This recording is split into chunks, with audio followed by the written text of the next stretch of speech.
ঈদের সকাল, চারপাশে উৎসবের আমেজ, আর আমরা রওনা দিলাম এক স্বপ্নের জায়গার দিকে। যশোর জেলার বিখ্যাত ফুলের রাজ্য গদখালি, যেখানে প্রকৃতি নিজেই যেন রং তুলিতে আঁকা এক জীবন্ত ছবি। রাস্তার দুপাশে যত দূর চোখ যায় শুধু ফুল আর ফুল। মনে হবে আপনি যেন কোনো সিনেমার দৃশ্যের ভেতর দিয়ে যাচ্ছেন। এই জায়গাটাকে শুধু ফুলের বাগান বললে ভুল হবে, এটা একটা অনুভূতি। গদখালি বাংলাদেশের ফুলের রাজধানী হিসেবেও পরিচিত।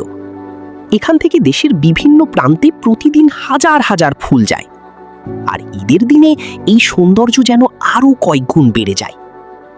আমরা যখন ড্রোন উড়ালাম, উপরে থেকে দেখা গেল এক অসাধারণ দৃশ্য। রঙিন ফুলের কার্পেট, সবুজের মাঝে লাল, হলুদ, বেগুনি রঙের মিশেল। এমন ভিউ সত্যি ক্যামেরায় পুরোপুরি ধরা যায় না। এখানে আপনি পাবেন গোলাপ, গাঁদা, জারবেরা, রজনীগন্ধা সহ নানা ধরনের ফুল। প্রতিটি ফুলের আলাদা গল্প, আলাদা সৌন্দর্য, যা আপনাকে কয়েক মুহূর্তের জন্য হলেও সব চিন্তা ভুলিয়ে দেবে।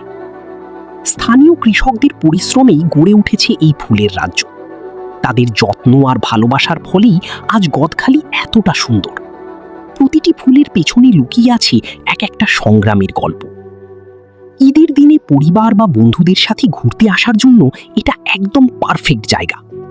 ছবি তোলা, ভিডিও করা কিংবা শুধু প্রকৃতির মাঝে হারিয়ে যাওয়া, সবকিছুই এখানে অন্যরকম একটা শান্তি দেয়। যদি আপনি কখনো যশোরে আসেন, তাহলে গদখালি না দেখে ফেরত যাওয়া মানে অনেক বড় কিছু মিস করা। বিশ্বাস করুন, এই জায়গাটা আপনাকে হতাশ করবে না। ভিডিওটা যদি ভালো লাগে, অবশ্যই একটা লাইক দিয়ে পাশে থাকবেন। আর এমন সুন্দর জায়গার আরও ভিডিও দেখতে চাইলে চ্যানেলটি সাবস্ক্রাইব করতে ভুলবেন না। দেখা হবে পরের কোনো নতুন অ্যাডভেঞ্চারে। ততক্ষণ পর্যন্ত ভালো থাকুন, নিরাপদে থাকুন। আল্লাহ হাফিজ।